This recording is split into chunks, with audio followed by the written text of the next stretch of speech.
Zdravo i dobrodošli. Danas vam donosimo priču o planini koja ne prašta, o maskama koje nosimo pod skupim modelima i o duši koja sija i kroz najstarije krpe. Poslušajte kako je jedna oluja prisilila moćne da pognu glavu, a nevidljive da postanu heroji. Pozivamo vas da se pretplatite na kanal i uključite obaveštenja. Boško Pešić je sedeo u svojoj kancelariji na 40. spratu, posmatrajući svet kroz staklo koje je gušilo svaku buku grada. Imao je sve: moć, milijarde, prestiž.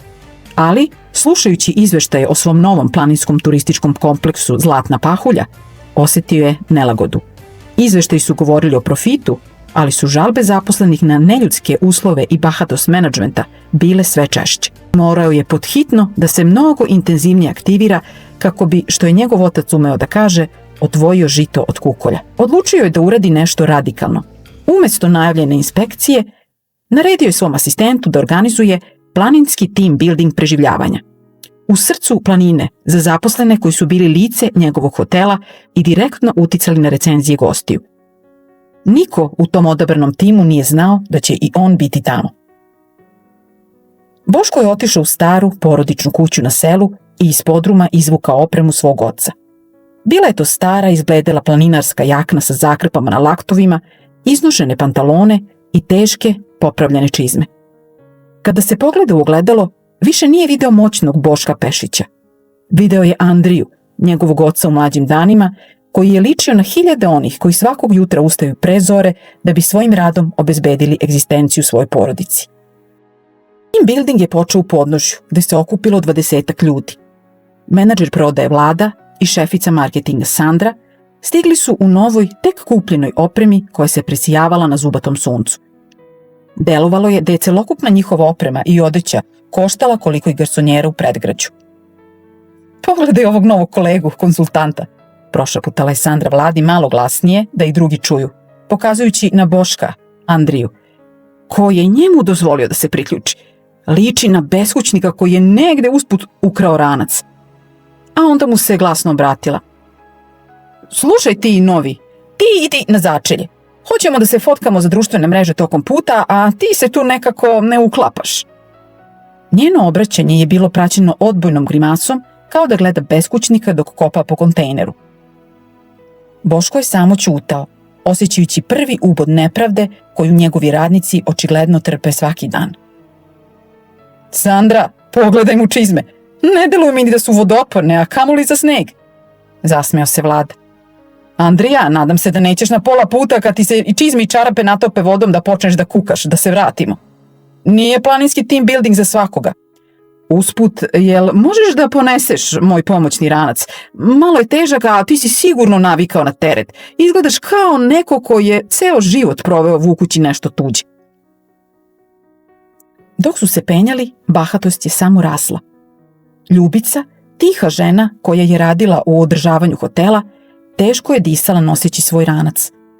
Umesto da joj pomogne, Vlada joj je dobacio. Brže to malo, Ljubice. A ako tako čistiš i apartmani kao što hodaš, nije ni čudo što imamo pritužbe. Ljubica je pognula glavu. Boško joj je prišao i bez reči uzeo njen ranac, prebacivši ga preko svog ramena. Hvala vam, Andrija, prošaputala je, ali pazite se, Vlada ne voli kad mu neko kvari koncept prirodne selekcije, kako on to zove. Prvog dana zadatak je bio jednostavan, postaviti kamp u snegu. Dok su se menadžeri žalili na hladnoću, tražeći ko će im postaviti šatore, Andrija, odnosno Boško, je pažljivo posmatrao. Vlada je bukvalno naredio mlađem pomoćnom radniku da mu očisti sneg ispred šatora kako mu se skupe čizme ne bi okvasile. Gde je onaj tvoj vlasnik, Boško? Obratila mu se Sandra te večeri uz vatru. Kažu da je težak čovek. Da li on zaista misli da ćemo mi ovde u divljini postati bolji radnici? Ovo je samo gubljenje vremena koji bih kvalitetnije mogla da provedem organizujući neku Instagram promo kampanju u toploj kancelariji hotela. Boško je samo kratko odgovorio. Možda želi da vidi ko ste kada niste u kancelariji. Sledećeg dana, oko podneva, nebo se zacrnelo. Ledeni sneg se pojačavao.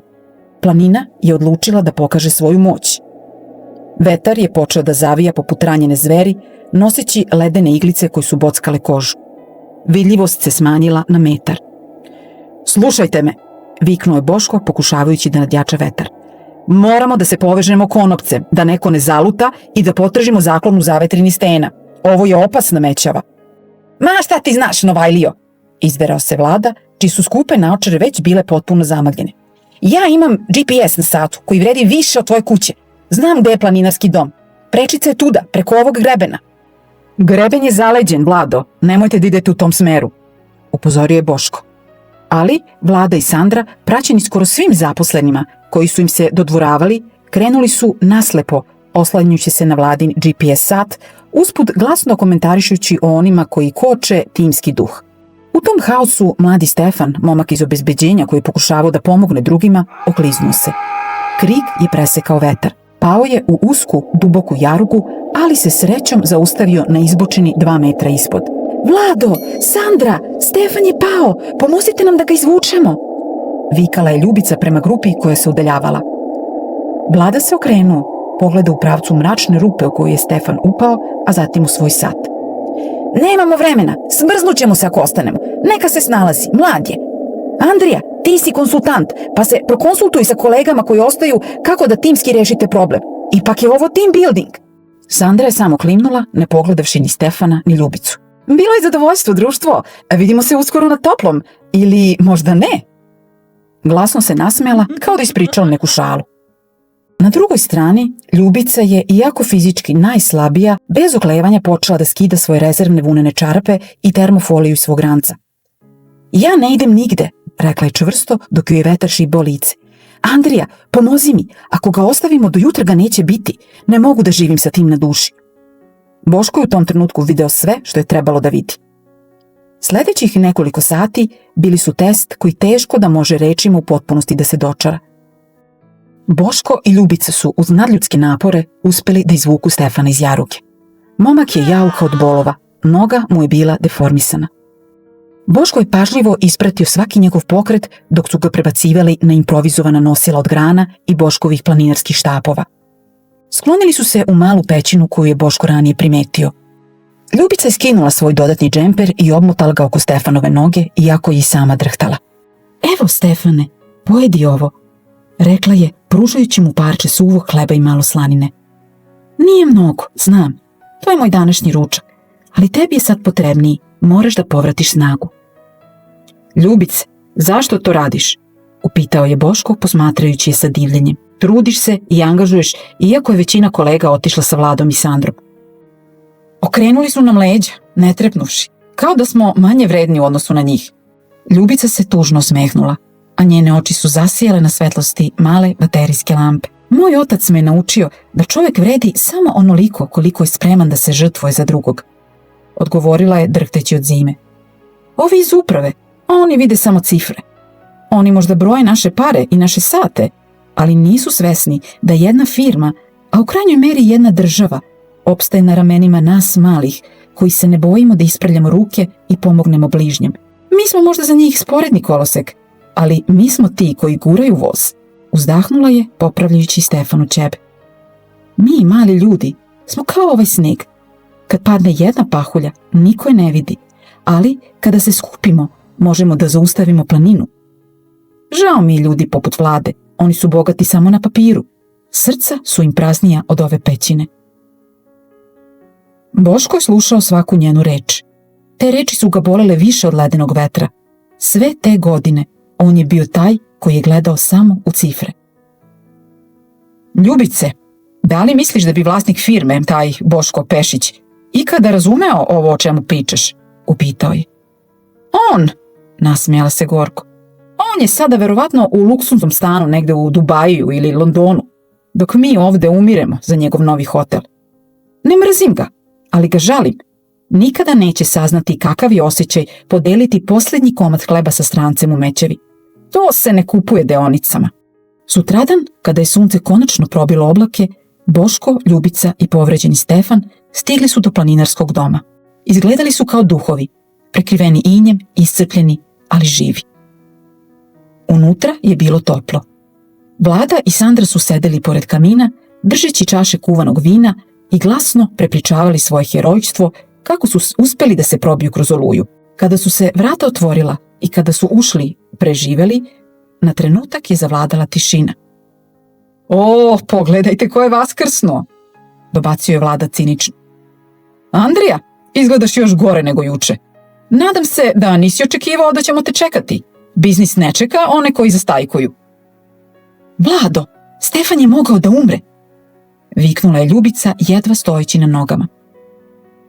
Stefan je kolateralna šteta, odgovorila je Sandra hladno.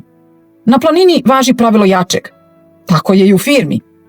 Andrija, ti ćeš naravno u svom izveštaju napisati kako smo mi bili efikasni i stigli prvi. To je liderstvo.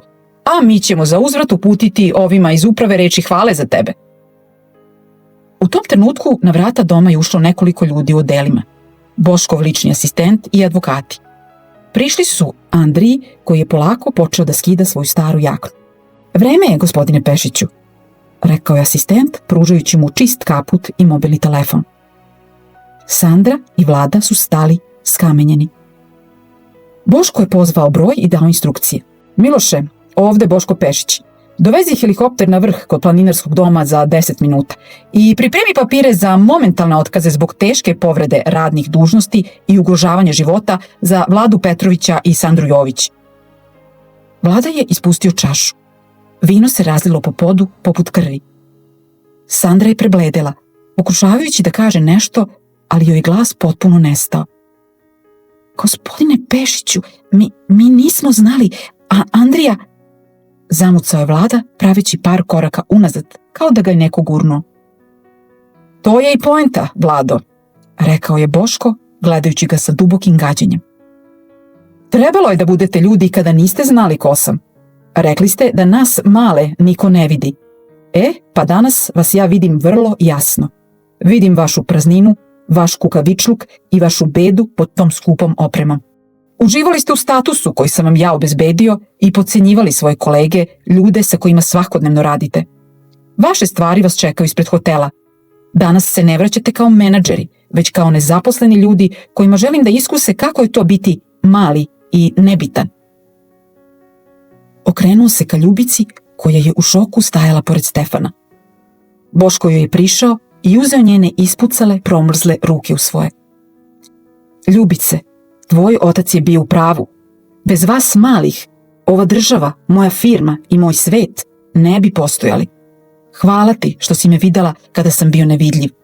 Hvala ti što si podelila taj hleb sa nama. Od danas ćeš biti vidljiva. Bićeš primer svojim kolegama šta znači biti na prvom mestu čovek, pa tek onda kolega. Od sutra si novi izvršni direktor ovog hotela sa punim ovlašćenjima. Stefana su pažljivo preneli na helikopter, koji se ubrzo spustio na platu ispred planinarskog doma. Boško je ostao na snegu još nekoliko trenutaka, gledajući u podnožje planine i razmišljajući o razgovoru koji je vodio sa Ljubicom u pećini. Odluka da organizuje team building je bilo nešto najpametnije što je mogao da odluči. Vlada i Sandra su stajali sami na snegu dok je helikopter odlazio. Skupe zimske jakne im više nisu pomagale. Hladnoća koju su osjećali dolazila iznutra, sa mesta gde je nekada bila duša koju su godine bahatog ponašanja uništile. Nadamo se da vas je ova priča podsjetila na to da nikada ne sudite o čoveku po delu koje nosi. Prava snaga i moć leže u dobroti, koju treba da pokazujemo uvek i svuda, bez obzira na titulu, moć ili finansijski status osobe koje pomažemo. Podelite sa nama u komentarima svoje razmišljanja ili priče iz vaše sredine gde se desilo upravo ono što kaže stara poslovica. Daj čoveku vlast, pa ćeš videti kakav je čovek. A ako vas je ova priča dotakla, podržite nas lajkom, zapratite kanal, podelite ovu priču sa drugima i ne zaboravite da ostanete ljudi. Vidimo se u sledećoj priči. Vidimo se između redova.